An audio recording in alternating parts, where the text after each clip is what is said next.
Conferencias de formación para el autoconocimiento internacionales, online y asincrónicas. Todas las conferencias están dirigidas a terapeutas, docentes o a quienes deseen profundizar en el desarrollo personal.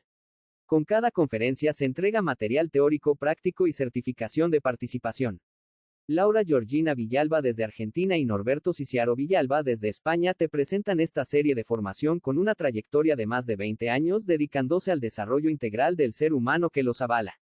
No te pierdas esta promoción de lanzamiento con una inversión increíble. Síguelos en las redes sociales y sitios web.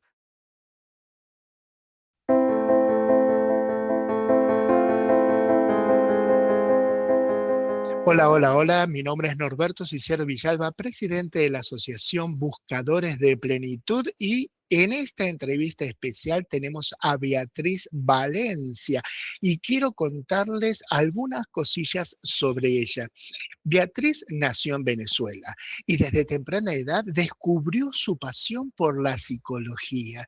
Reside en España desde hace 2 años. Desarrolló la empatía, algo muy importante, conociendo varias culturas y sus hábitos de sanación. Estudió y se especializó en psicología clínica y también cuenta con una maestría en psicología organizacional, constelaciones familiares y como coach internacional. Su formación integra una sólida base clínica con una mirada organizacional y de desempeño humano, método que ha ayudado a muchas personas en las diferentes áreas de su vida. Es investigadora por excelencia, nutriéndose a través de la práctica de una perspectiva integradora que conecta ciencia, intervención clínica y bienestar. Es creadora del enfoque Sanar Hoy, una propuesta terapéutica que combina diferentes herramientas para abordar el malestar psicológico de forma práctica, profunda y adaptada a la persona. Ha trabajado con niños y adultos y con colectivos dirigidos a mujeres víctimas de violencia y la comunidad LGTB+.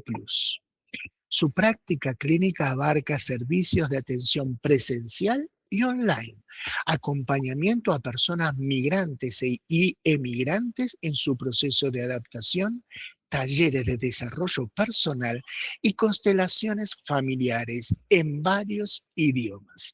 Pues aquí tenemos a Beatriz Valencia. Bienvenida, Beatriz. Ay, muchísimas gracias. Wow. Cuando yo te escucho diciendo todo eso, digo, wow, pues me parece muy lindo que lo hayas expresado así.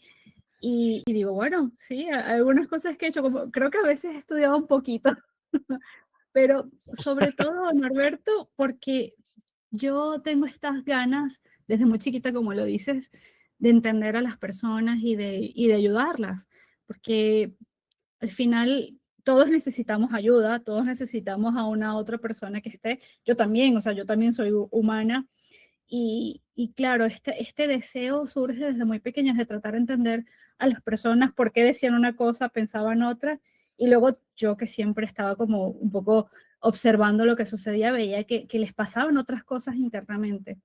Y desde muy niñita terminé siendo la confidente de mis hermanos, de mis amigos, y bueno, pues yo creo que definitivamente estoy en el propósito de vida que vine a hacer en este planeta.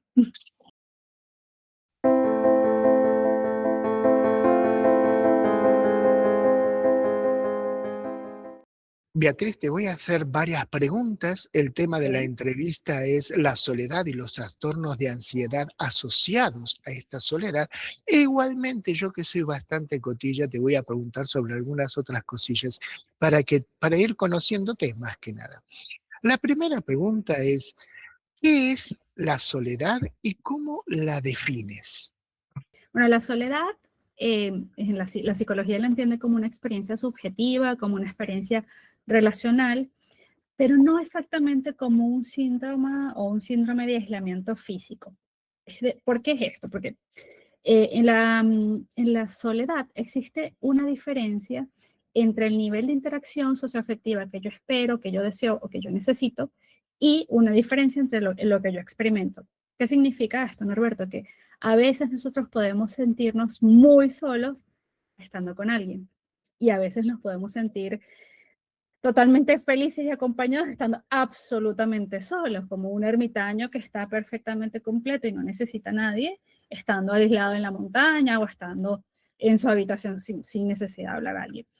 Entonces, es importante entender que no solo se trata de cuántas personas hay a nuestro alrededor o cuántos vínculos tenemos, sino que los vínculos que tengamos sean suficientemente saludables y sean suficientes como para yo satisfacer esa necesidad intrínseca.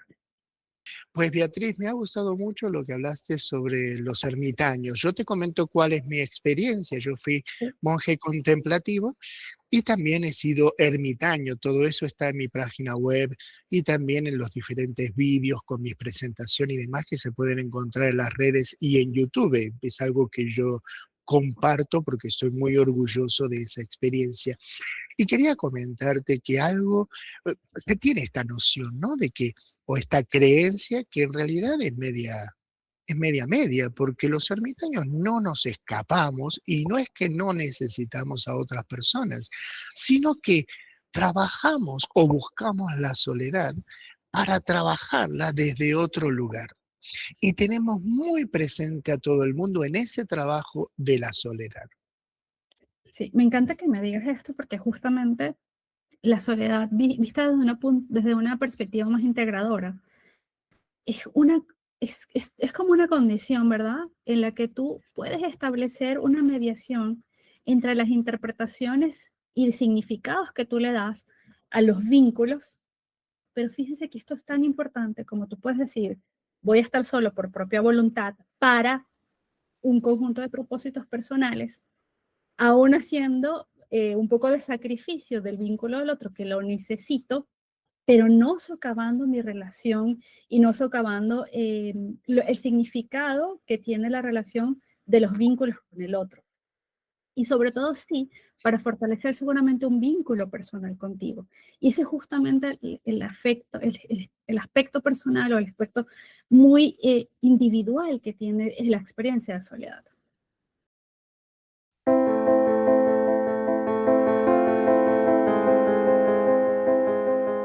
Lo has definido muy bien, gracias Beatriz. Y ahora cuéntanos cómo es una relación sana con la soledad.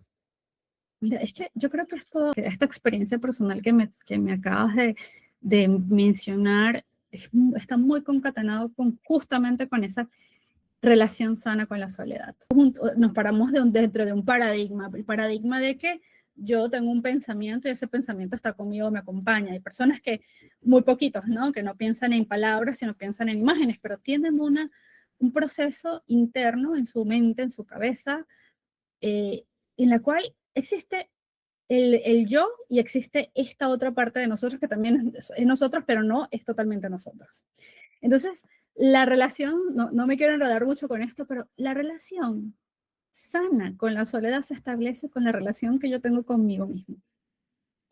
A ver, tú puedes entender que una relación con la soledad puede tener un carácter ambivalente. Es decir, desde una perspectiva más fenomenológica, tú creces en un contexto en el cual tú te vinculas y un proceso donde siempre existe el otro, existe el yo. Pero cuando tú estás en una relación saludable con la soledad, existe un proceso en el cual tú desarrollas mucha autoconciencia, introspección y, por supuesto, un desarrollo y fortalecimiento del yo.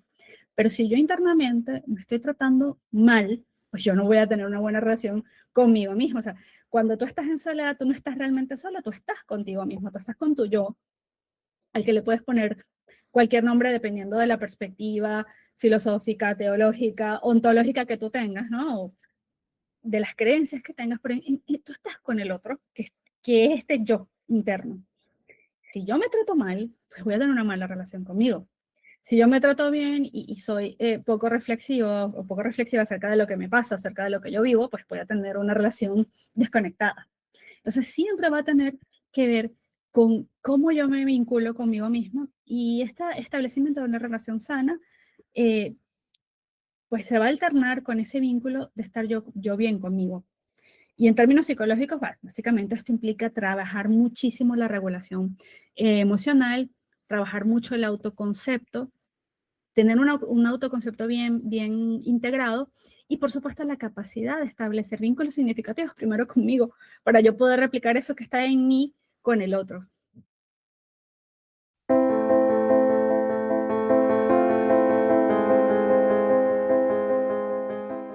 Se nota que, digamos, hemos aprendido esta vinculación positiva, pero reconocerás que la mayoría de la gente hoy en día tiene una sensación de soledad displacentera.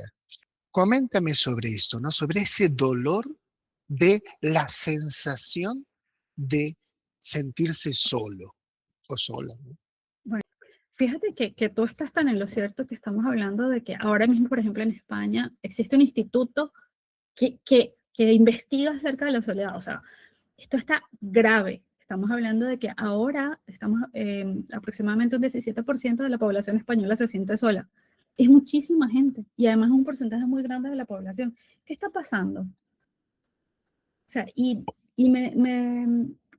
y es algo que tiene que preocuparnos, porque cuando tú tienes estados de soledad, la soledad está asociada con trastornos del ánimo importantes como depresión, ansiedad, trastornos inclusive de personalidad se pueden desarrollar, o sea, puede haber un caldo de cultivo que te pueda llevar a estar bastante mal psicológicamente, pero también en salud. Las personas que tienen mayores índices de soledad también son las personas que van más a emergencias, que tienen problemas cardíacos, en fin, es una correlación muy negativa con respecto al tema de salud en general.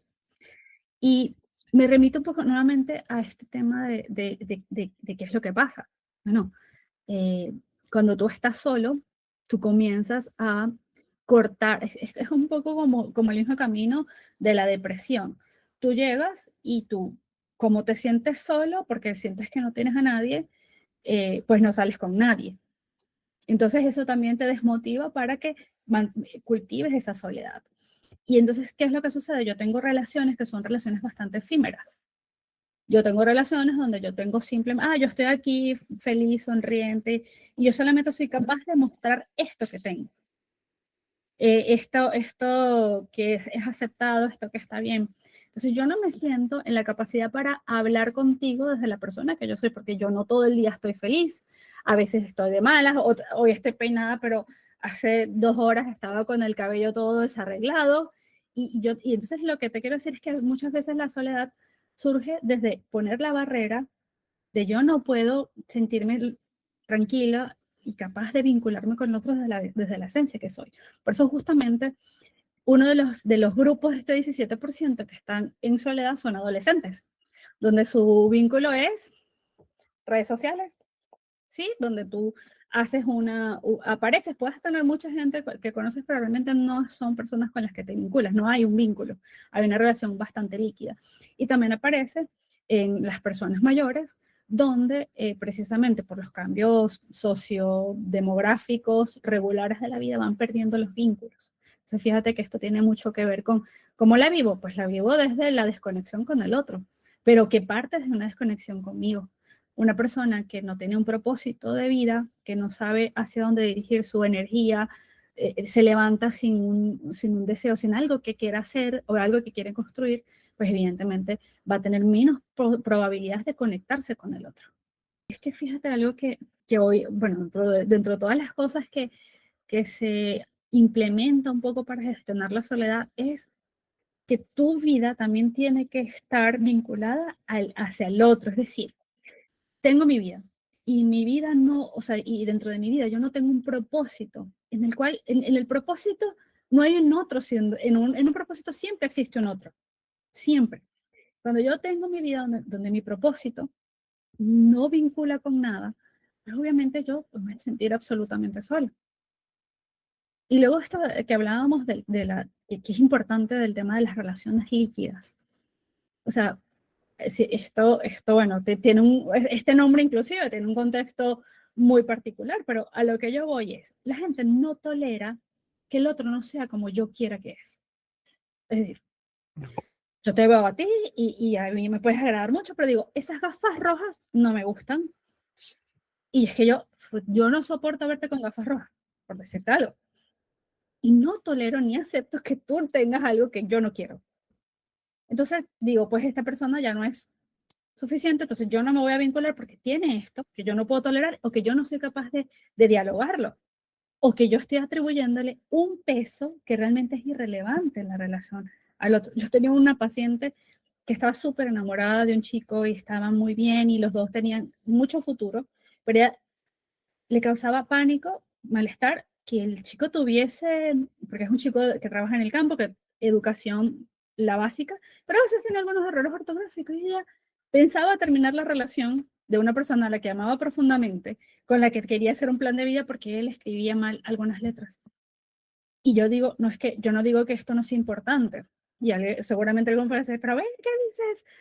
Es que es más fácil enseñar a una persona a escribir, no sé, hola con H, por decir un ejemplo, que no es que una persona comparta tus valores, que puedan hacer un plan de vida juntos. Entonces, a lo que voy es que las gafas son irrelevantes. Realmente no es importante que tú tengas las gafas a última moda.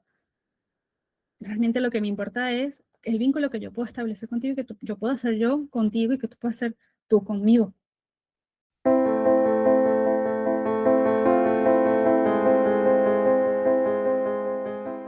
Mira, justo has comentado algo que es esta cuestión de, por un lado, las creencias, las creencias que yo proyecto en el otro, ¿no? El otro tiene que ser como yo quiero.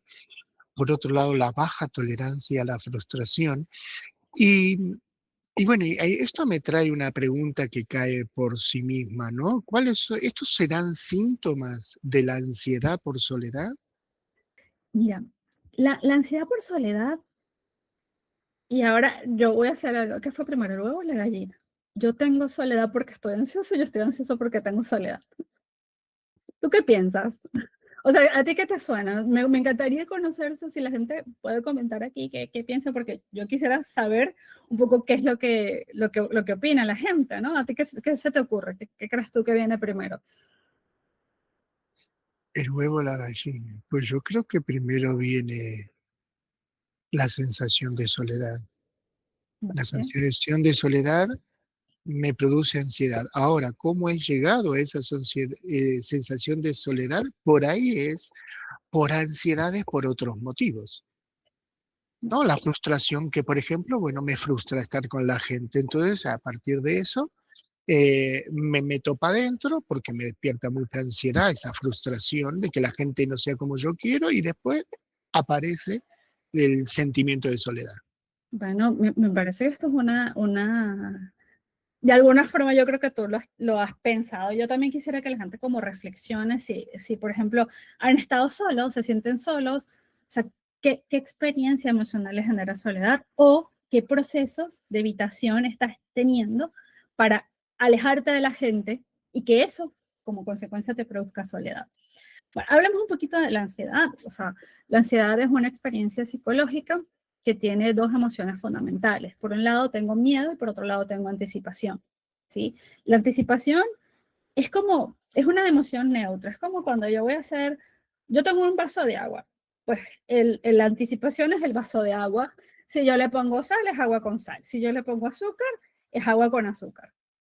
¿Qué significa esto? Si yo tengo anticipación, pero tengo alegría, es como cuando tú te sientes súper emocionado, súper emocionada, porque te vas mañana de viaje, porque vas a ver a alguien que quieres mucho. O sea, esa cosa, esa tripa que se te mueve, esa taquicardia, pero esas ganas también, eso es la anticipación con alegría, que es sentirnos muy emocionados, excitados, felices.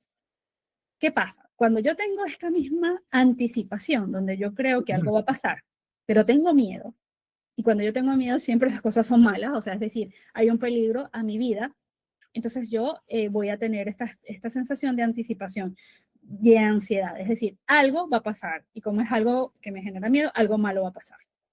Entonces, la ansiedad se asocia con la soledad, ¿por qué? Porque se expresa a través de emociones de carga muy pesada, como es la incertidumbre, la tristeza, la angustia, junto con una disminución de emociones positivas. Muchas veces la soledad aparece porque la ansiedad termina siendo un estímulo muy fuerte. Y yo, para aliviar ese estímulo fuerte, yo decido alejarme. ¿Cuántas personas no se sienten mal y lo que hacen es desaparecerse? Llega un amigo y te dice, oh, pero mira, Norberto, ¿cómo estás? Que tengo un rato que no te veo, pero tú estás ansioso, triste, deprimido, y tú no le contestas a tu amigo porque tú no puedes gestionar tus emociones. Esto pasa muchísimo. La gente que dice, no, estoy como bajo de batería social, entonces yo ya no me vinculo porque ya me agoteo, porque yo me siento cansada, etcétera, y necesito recargarme. No, lo que estás haciendo es lo que llamamos en psicología clínica conductual, aquí ya me pongo así, es un reforzamiento negativo. ¿Qué es un reforzamiento negativo? Son todas las cosas que yo hago para aliviar un malestar fisiológico producto de una emoción X. Entonces yo hago, ¿qué hago? Me alejo o hago cositas, por ejemplo. Cositas como, no sé, me ataco de comida para gestionar el malestar en vez de yo gestionar lo que me sucede.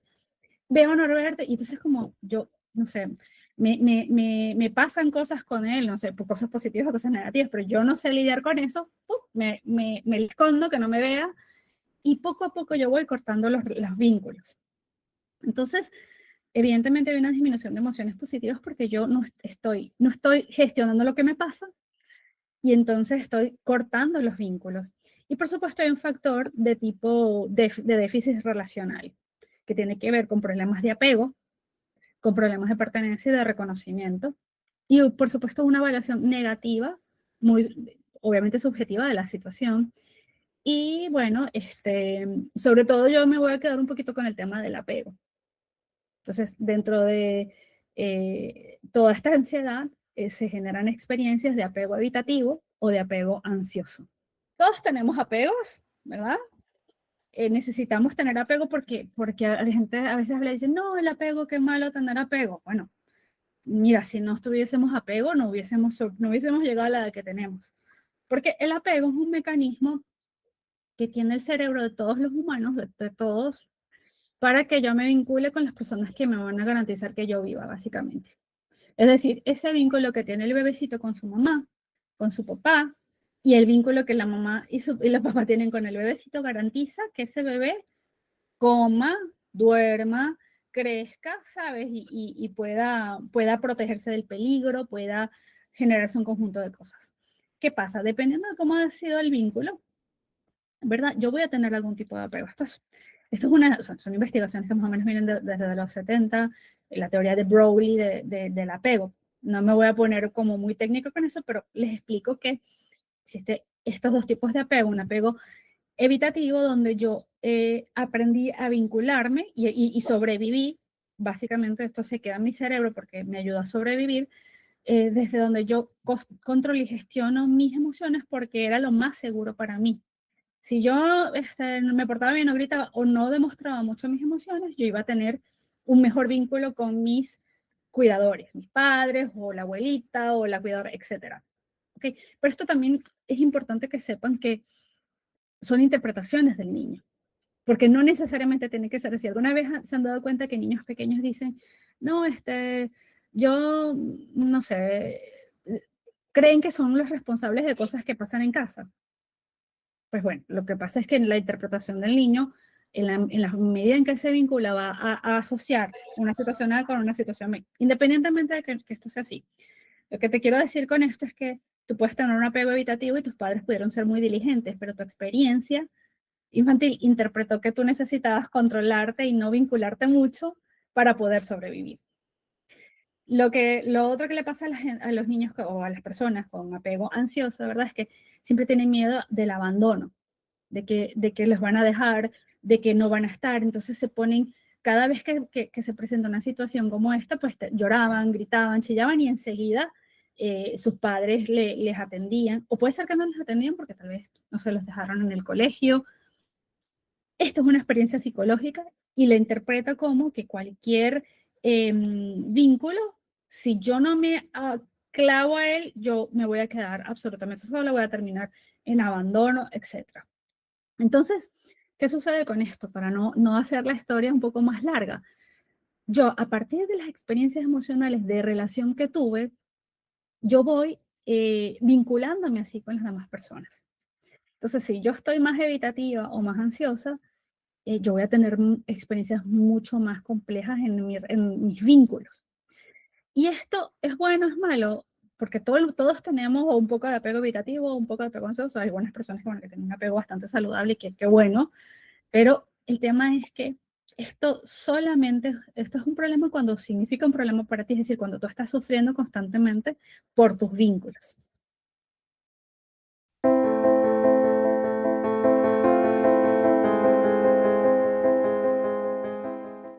Yo ya sé, Beatriz, que, bueno, tú te especializas, entre otros temas, pero algo que te gusta mucho es el tema de la soledad y la ansiedad, ¿no? Después trabajas con inmigrantes. Me Sí, gustaría, me gustaría que nos cuentes un poquillo de cómo trabajas el síndrome de Ulises, que es el síndrome del inmigrante, así en pocas palabras, ¿qué es y cómo lo trabajas? Porque me ha parecido interesantísimo. sí, bueno, de hecho tengo un video en YouTube, en mi canal Mi Psicóloga Bea, me pueden buscar por cierto por todas mis redes sociales, @mi psicóloga Bea. Y nada, pues mira, bueno, yo soy migrante, tú también somos migrantes.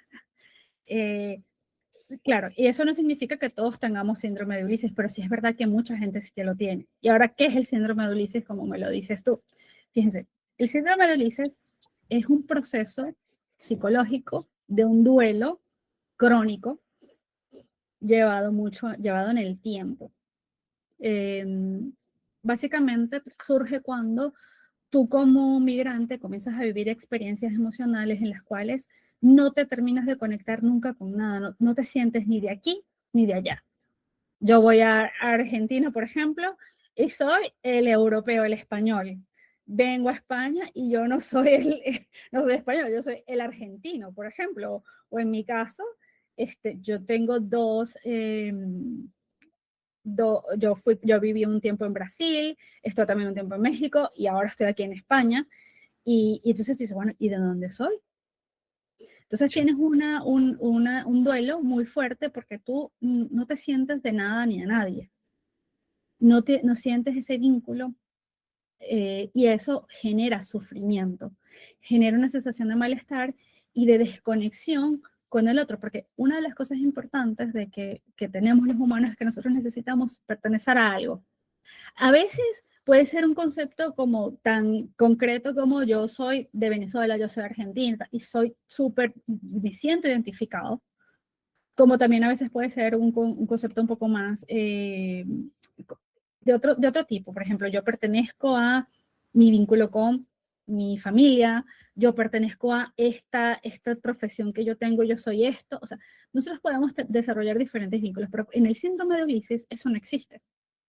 La persona ha pasado por un duelo tan doloroso, no tratado, en donde ha perdido sus vínculos y se siente como un barco a la deriva. No se siente aquí, no se siente allá.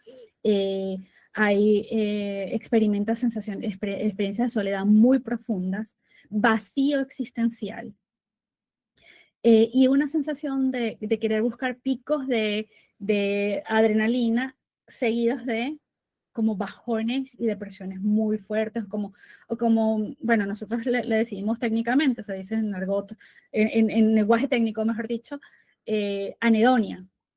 Me tomo este café, lo tengo aquí, siempre me gusta, pero de repente tengo días en que nada de lo que hago me hace feliz, vivo la vida en automático, no me conecto con nada, pero eso no quiere decir necesariamente que, y yo no me considero que esté deprimido, sino simplemente como que la vida pierde color, porque es que yo no me vinculo realmente con nada. Eso es el síndrome de Ulises. Muchas personas seguramente se sienten identificadas y se sentirán más, eh, mejor o peor.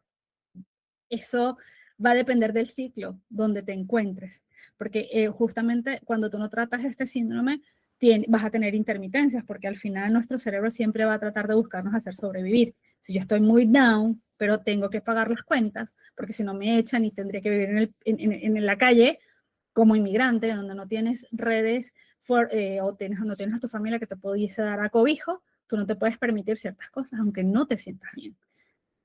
¿Por qué hablo del no vínculo? El no vínculo no significa que yo no me relacione. Yo me puedo relacionar desde la crítica. Y cuando yo me relaciono desde la crítica y no desde la aceptación, yo no me vinculo. Es lo que te decía hace un ratito. yo te veo tus gafas y digo, no, esas gafas no me gustan, entonces yo no te voy yo no te voy a presentar a mis amigos porque tú usas gafas rojas. Yo no me vinculo contigo porque yo no te estoy aceptando. Y no es que yo no me relacione o yo no me quiera integrar, sino que es justamente esta experiencia interpretativa de mis procesos, de lo que yo creo, de las expectativas, de lo que yo creo que debería ser, hacen que ponga una barrera. Entonces, justamente tiene que ver con eso. Yo termino no aceptando esta realidad que estoy viviendo, yo no me puedo vincular por los motivos que sean. Este es el punto. La comparación. Cuando tú comparas esto en relación a esto, yo lo voy a hacer, por ejemplo, no sé, pensemos en la comida. La comida es algo como muy claro para comparar. Tal vez tú en Argentina te comes tu media luna y en Brasil no sé qué desayunabas, coxinhas. Las coxinhas, ¿verdad? Entonces aquí, que tenés pan con tomate. Dices, ¿qué es esto? Ah, pan con tomate y aceite de oliva. Y yo comiendo una coxinha con carne, con esto, con pollo, así hecha, con una masa súper bien preparada, o una masa de una media luna. Dices que no tienen nada que ver. Obviamente esta me gusta más o esta es mejor, pero realmente cuando yo empiezo, yo me quiero vincular, tanto con el otro como con un lugar, como yo necesito empezar a darme la oportunidad de apreciar las cosas, no por lo que no son, sino por lo que son. Entonces, de repente el pan tomaca, el pan con tomate y aceite de oliva no me gusta. No es lo mío, pero tal vez le puedo dar una oportunidad a los churros con chocolate. Y entonces empezar a apreciar eso que tengo. O sea, o sea, uno de los factores que te puedo decir como profesional que ha acompañado muchísimos migrantes en diferentes partes del mundo, o sea, no solamente en Latinoamérica, en Estados Unidos, en Asia, que ya te digo que es como un mundo completamente distinto, es dejar de mirar. Si yo te estoy viendo aquí, pero si tú estás aquí, se supone que yo me estoy vinculando contigo y estoy haciendo así, yo nunca te voy a ver. Entonces, justamente en ese tema es como, no busques lo que no te va a dar este país, busca lo que sí te va a gustar de esto. Y eso es una de las primicias que yo les puedo compartir sobre el tema de experimentar la soledad o experimentar el síndrome de Ulises como migrantes. Busca lo que tú realmente, lo que te guste de esto. Pero en mi caso, a mí sí me gusta el pan tomaca, me encanta. Así como me encantaba comerme unas empanadas, que son como unas tartaleticas de camarones. Me encantaba, eso era mi plato favorito de desayuno. Y en Venezuela me gusta comerme mi arepa. Pero son cosas distintas, no las voy a comparar, no voy a buscar algo en un sitio donde sé que no hay, voy a buscar dentro de ese sitio lo que me pueda ofrecer que me vaya a gustar y que se adapte a mí.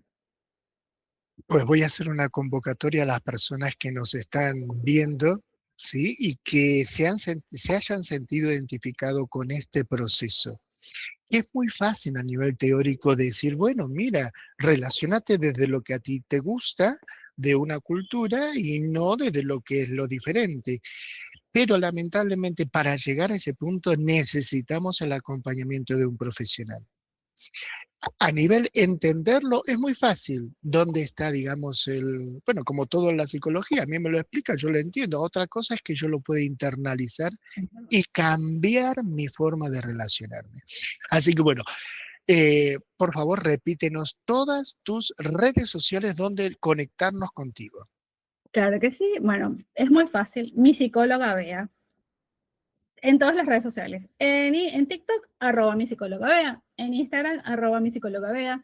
En YouTube, @mi psicóloga Bea. Y si me quieren enviar un correo electrónico, mi Mi psicóloga Bea, psicóloga, vea. @gmail.com. Es tan fácil. Además que aparte, quiero que sepan una cosa, que, o sea, por qué esta marca personal se llama mi psicóloga Bea? Porque es que yo ya, o sea, ya yo soy tu psicóloga.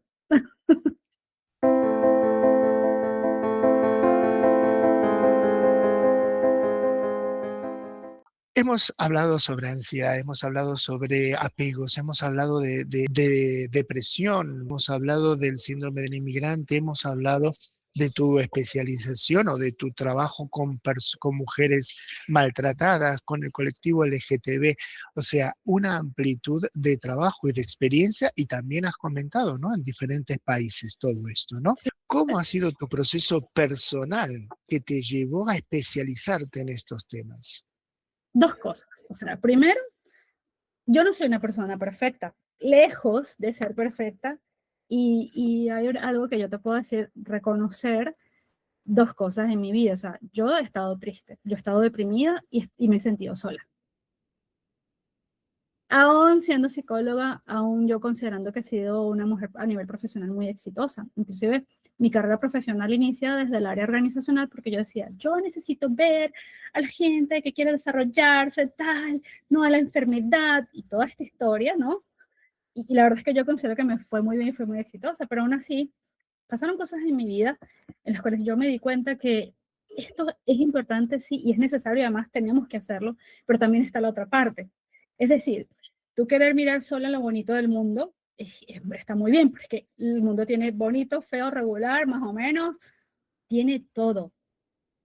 Entonces, el hecho de poder decirte, Norberto, o sea, yo he estado deprimida, me he sentido sola, he tenido ansiedad, reconocida o no reconocida, o sea, el hecho de haber experimentado emociones intensas y poder haber, con las herramientas que yo tenía y también con apoyo, podido superarlo y enfocarme en una perspectiva distinta, esto yo creo que es lo que más me ha permitido ser una profesional más completa, sudarme la camiseta, ¿sabes?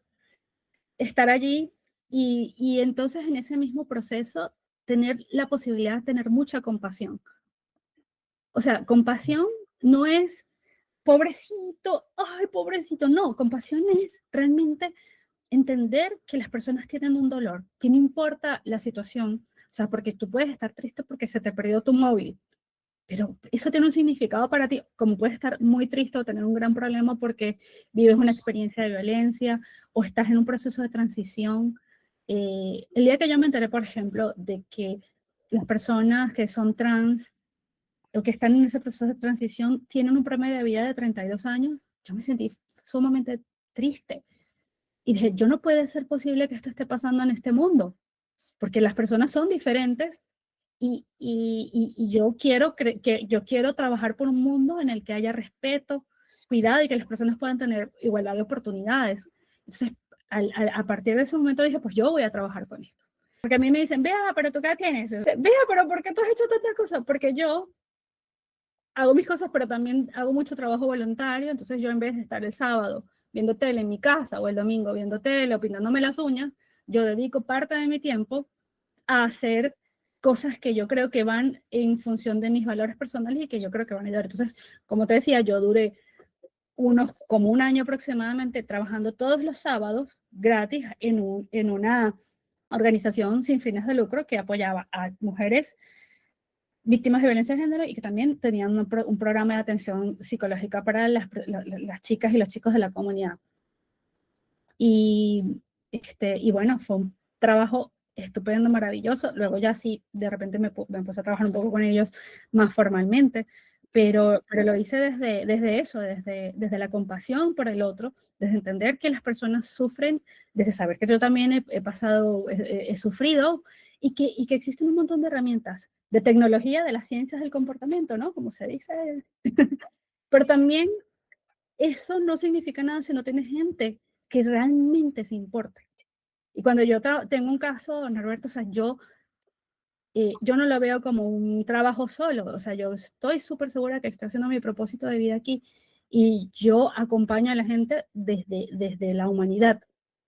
Eh, yo, no, yo no me puedo quitar lo subjetivo, porque yo soy un sujeto, soy un ser humano. O sea, todos somos subjetivos. La única diferencia entre ser objetivo o subjetivo, que al final la objetividad también es un constructo teórico, es decir, que un trabajo profesional y objetivo no se hace desde la desconexión del hombre, del ser humano, de la persona, de la mujer, de quien vive. Se hace porque tú estableces un conjunto de parámetros, sigues un conjunto de metodología establecida para que, según ciertos datos estadísticos, con ciertos contextos, efectivamente tú uses una técnica. Yo creo que este tema de los científicos es importante, es valioso, pero no le podemos decir que no existe humanidad. La humanidad está presente y lo que hacemos es que lo objetivamos, o lo ponemos objetivo, mejor dicho, en el sentido de que vamos a seguir un conjunto de parámetros establecidos de una forma colectiva en un ambiente de investigación.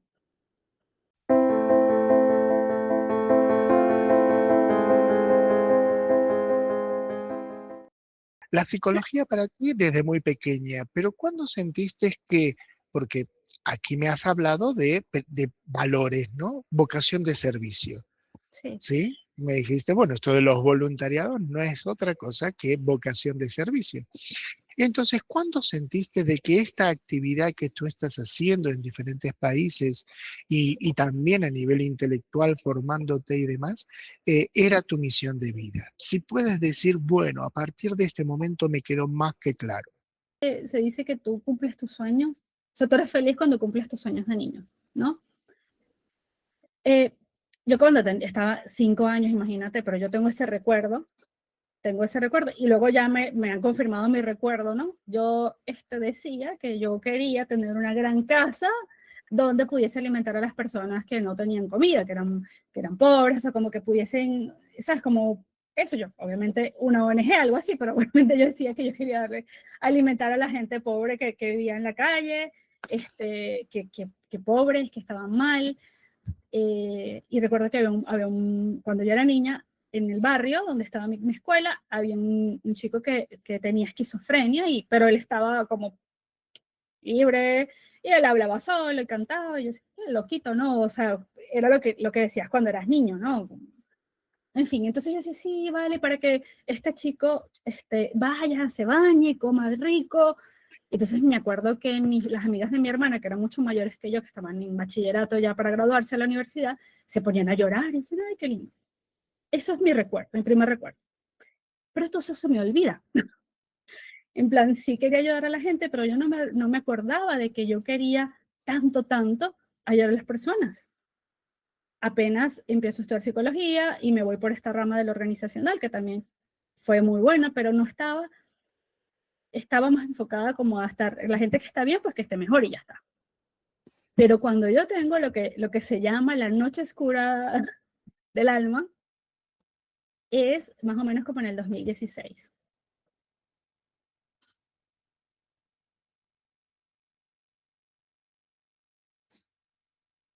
En el 2016, aproximadamente, en mi país hay una crisis muy fuerte, todo el mundo lo sabe, y el que no lo sabe, pues en Venezuela hubo una crisis alimentaria horrible, horrible. Y yo había muchos problemas, conflictos políticos súper bárbaros. Y bueno, yo empecé a trabajar en una empresa que estaba como muy ubicada en el centro donde había muchísimas situaciones. A mí en realidad me iba bien, pero yo empecé a ver mucha mendicidad en la calle y eso a mí me afectaba muchísimo. Ya para el 2017, donde yo también vivo una crisis personal muy fuerte, donde yo tengo que hacer cambios radicales en mi vida, y yo vengo con todo este conflicto, voy saliendo de este estacionamiento del edificio donde yo trabajaba, y yo salí ese día tarde de noche, muy tarde.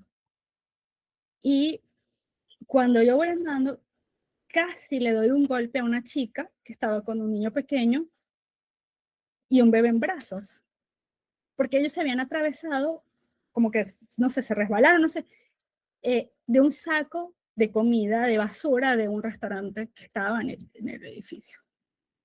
A mí esa escena me impactó muchísimo y justo la vinculo con esto porque me rompió el corazón. Y yo dije, yo no puedo seguir en esto, o sea, yo no puedo seguir así, yo no puedo estar en una situación tan dura, tan difícil, yo tengo que hacer algo.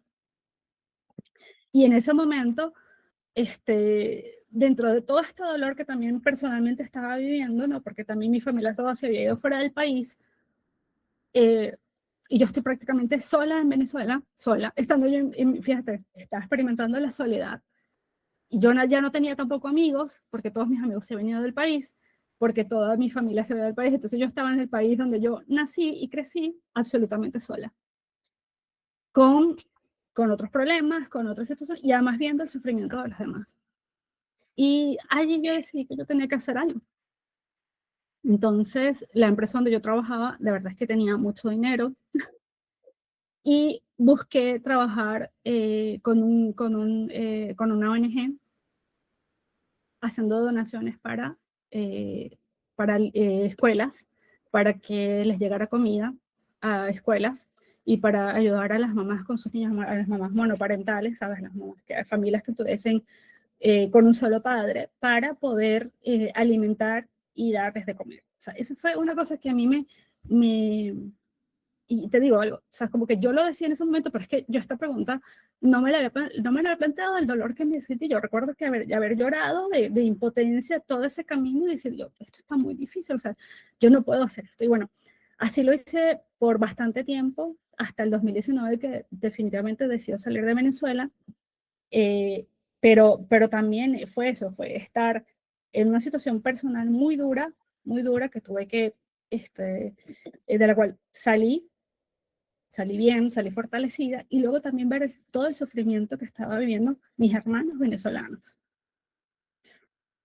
Entonces yo creo que definitivamente en ese momento yo decidí que yo ya no quería seguir siendo más psicóloga organizacional, que yo quería seguir trabajando todas las cosas que sé, como una psicóloga que más que estar pensando solamente en que hagas bien tus objetivos del 2026 y que cumplas la puntuación tal y que llenes este formulario y hagas tal proyecto, pues yo quiero más bien que tú dejes de tener sufrimiento, dolor, pensamientos negativos, que tu vida tenga sentido y que puedas superar las situaciones que te han afectado y que te siguen afectando de forma recurrente en tu vida. Muchísimas gracias por haber compartido este testimonio vivencial, ¿no? Lo dijiste en otro momento, que el proyecto de vida implica la autotrascendencia, salir de uno mismo, es ir al encuentro del otro. No hay proyecto de vida que solo nos involucre a nosotros. Justamente hoy estuve hablando sobre el crecimiento de conciencia, ¿no? Ya lo decía Carl Jung. Esto va a sonar muy mal en este tipo de cultura que se ha forjado en las últimas décadas. Pero la única forma de ampliar nuestras conciencias es enfrentando los dolores de trabajar nuestra sombra. Eso para mí no ha cambiado, a pesar de Instagram, TikTok, Facebook y lo que nos quieran decir personas que hacen del subidón una idolatría y nos quieren vender que eso es vida. Yo no estoy de acuerdo.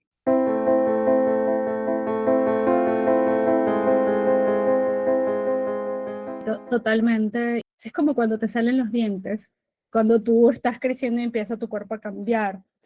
Van a haber cambios. Los cambios, no porque los cambios, o sea, quitándole que sea bueno o que sea malo el cambio, ¿no? El cambio es algo que va a pasar, y todo depende de cómo tú lo afrontes, cómo tú lo vivas, cómo tú lo experimentes. Yo creo que justamente todo este tema de la soledad y de la experiencia de soledad tiene mucho que ver con cómo nosotros estamos afrontando nuestros propios cambios vitales. Sí, por ejemplo, te mencionaba desde, porque yo, digamos, yo estoy bien, pero recordar toda esa situación, vivirla en mi mente es lo que me conmueve, y es, yo viví una experiencia de soledad dentro de mi propio país, en un sitio donde no técnicamente, teóricamente no debería sentirme sola. ¿Por qué? Porque mis vínculos se rompieron y yo no estaba, me agarró así completamente fuera de lugar, y además con un conjunto de ideas, de expectativas de cómo yo voy a estar sola si yo tengo aquí todas las cosas que yo quiero, que me gustan y tal, y bueno, sí, se fue, pero normal, para su bien. O sea, pero no estamos preparados entonces para afrontar todos esos cambios que vienen.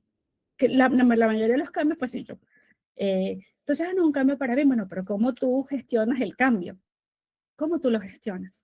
Y cómo tú te adaptas. Inclusive este mismo tema de por qué tenemos adolescentes que se sienten solos y por qué nuestros abuelitos se sienten solos, es justamente de preguntarse cómo llegas tú a la adolescencia, cómo llegas tú a la vejez, o cómo llegas tú a la a la adultez media, 30 largos, 40, 50, por allí. ¿Cómo llegas a esa situación? ¿Con qué herramientas, con qué redes, con qué habilidades para afrontar el cambio? Entonces, a todos nos puede pasar que nos agarre en una etapa de nuestra vida, como decimos nosotros, fuera de base y te saquen un out. Pero, pero si nosotros nos quedamos sin trabajar esa experiencia, como dices tú, sin trascenderla, pues la vamos a volver a repetir. Y la vamos a volver a repetir con materia de arrastre, con lo que el dolor de lo anterior más lo que me corresponde por esta situación. Otro factor de la soledad que no le he mencionado es que uno de los elementos cognitivos del proceso de soledad es el desamparo. Y que pasa mucho, o sea, yo no tengo a nadie con quien yo consolarme, no tengo a nadie, y es justamente esta historia de la madre con el bebé en brazos, con el niño buscando en la basura, es una escena absoluta de desamparo. Es el cielo negro sobre su cabeza, una calle absolutamente vacía y un coche que casi por esto no le da en plena oscuridad.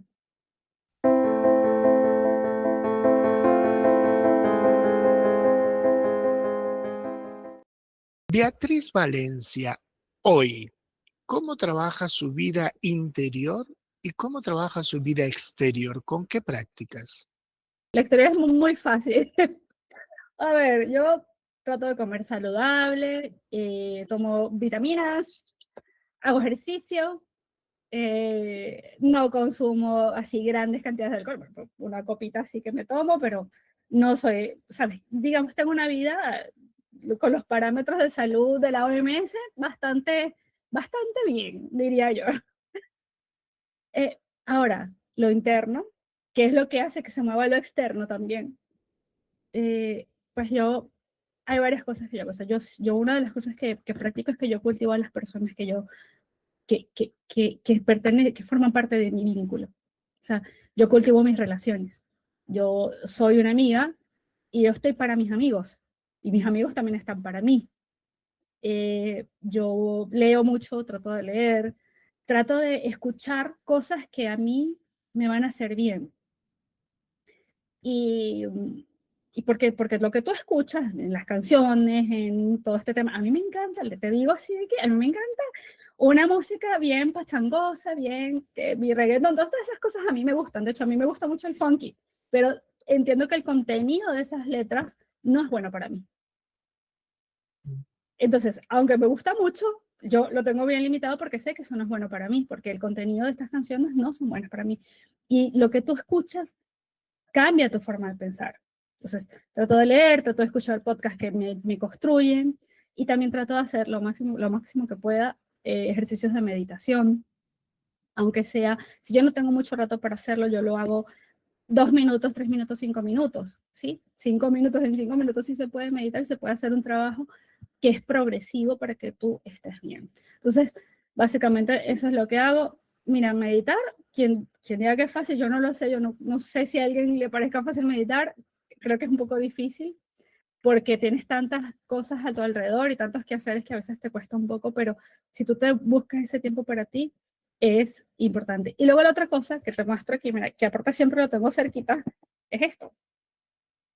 ¿Qué es esto, dirías tú? Bueno, esto es, bueno, un journaling, ok, pero no es un journaling exactamente, estrictamente. Les cuento así. Yo les recomiendo esta práctica a mis pacientes y es una práctica que a mí me gusta mucho. Este es mi cuaderno de lecciones de vida o de cosas que yo aprendo, pero son cosas que pienso, cosas que se me ocurren, o de repente yo estuve contigo, Norberto, y dijiste algo que me gustó mucho y lo escribo. Y de vez en cuando lo vuelvo a leer. Entonces yo tengo aquí, o sea, por ejemplo, aquí tengo un texto que yo escribí sobre el poder de la palabra, qué debo decir, cuándo debo decir, o sea, qué decido yo decir, qué código de ética tengo yo para mi voz, por decirte algo, como por ejemplo yo me trato con amabilidad, con cariño, con respeto, por ejemplo, por decirte otras cosas. Otras simplemente es, no sé, el libro que quiero leer, y así. Entonces, esto a mí me permite como consolidar los aprendizajes, recurrir a ellos cuando yo quiero, porque a veces la memoria se nos va, se nos olvida. Entonces, esto a mí me ayuda muchísimo, yo lo recomiendo mucho. A veces, en vez de ver televisión y ponerme a ver una serie, yo antes de dormir me pongo a escribir un ratico a mano, lápiz y papel. El tema del esfuerzo.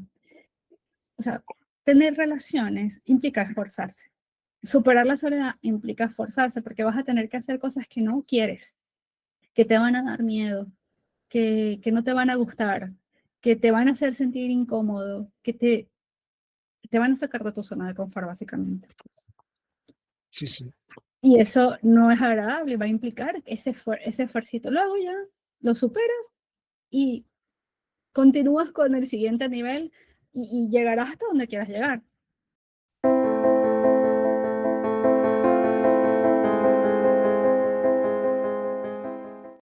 Bueno, Beatriz, dime por favor cómo es una sesión profesional o un encuentro con Beatriz Valencia. A mí me gusta tener una interacción un poco primero con la persona. Yo creo que, o sea, buscar un psicólogo, tener una relación con un psicólogo, siempre tiene que partir desde que tú te sientas cómodo, tú como persona, y que también tú como psicólogo te sientas cómodo con el otro. Porque esto no es una relación unilateral, es una relación bilateral dialéctica, que se va a nutrir uno con el otro. Entonces, a mí me gusta un poco, antes de decir, yo voy a ser tu psicóloga, vamos a plantear una relación de trabajo aquí, de acompañamiento, sí me gusta un poco conocer qué es lo que le pasa a la persona, cuál es su motivo de consulta. A veces puede ser a través de una llamada, puede ser a través de un WhatsApp. Y ahí se establece.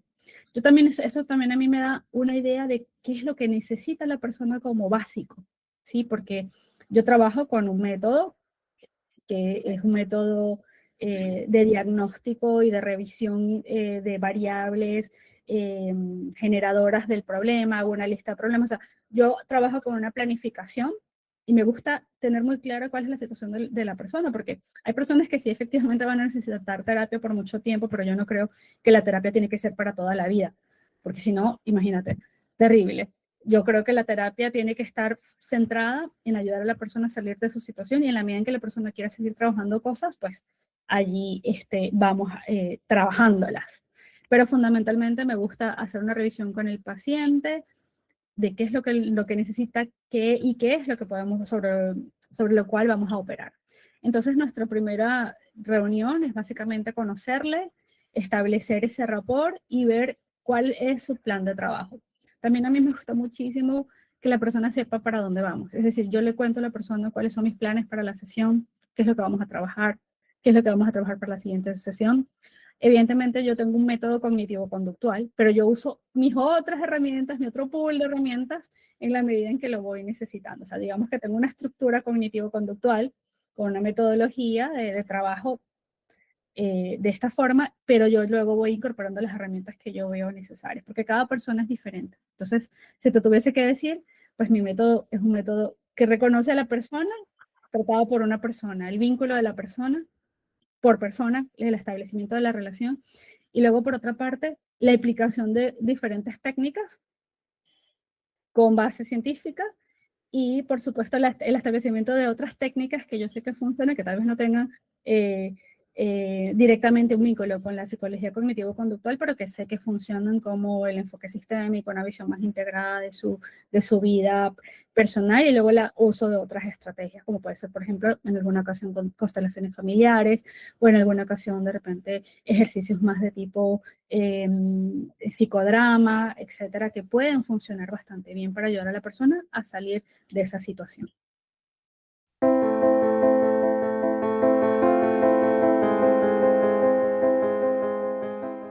Beatriz, para dar un cierre a esta maravillosa entrevista, me gustaría saber qué mensajes te gustaría darle a las personas que están visionando este vídeo. Bueno, mi mensaje para las personas que están viviendo una experiencia de soledad es el siguiente. Puede ser que tengas muchas expectativas en relación a lo que podrían ser tus vínculos. Es importante que dejes de compararte con otros, que dejes de mirar al otro y decir, esto no lo tengo, esto lo quisiera, esto lo deseo. Quiero que invitarte también a que empieces a mirar cómo es la relación contigo mismo, contigo misma. Muchas veces no nos tratamos tan bien, y para yo establecer una relación saludable con las demás personas necesito empezar a construir una relación bonita, saludable conmigo mismo. Si eso está bien, maravilloso. Pasamos a salir de la zona de confort. ¿Cuál es la zona de confort? No vincularnos. Y esto va a requerir que rompas la vergüenza, que te muevas de donde estás, que establezcas relaciones, que establezcas vínculos, que te asocies con cosas y que sepas muy bien qué es lo que te gusta. Porque no es lo mismo yo vincularme en un espacio donde yo no tengo ninguna relación o ningún interés con las personas con las que yo me estoy relacionando, pero si de repente yo tengo un hobby claro, de repente me gustan las plantas, yo puedo vincularme con una asociación donde hacen trabajo de plantas, de floricultura, etcétera, y ahí yo puedo empezar a relacionarme, pero tengo que hacer un esfuerzo. Fíjense, el esfuerzo tiene que ser de conocerme yo, relacionarme bien conmigo mismo, posteriormente hacer un esfuerzo para vincularme con otros humanos que también puedan compartir conmigo valores e intereses, y a partir de allí hacer el esfuerzo porque la relación simplemente trascienda el hola, ¿qué tal? ¿Cómo estás? Buenos días, adiós. Muy bien, muchísimas gracias por ver el video hasta el final. Les mando un abrazo gigantes y bueno, recuerden que nosotros no estamos solos si tenemos una bonita y buena relación con nosotros mismos. Muchas gracias, Beatriz. Un beso más que enorme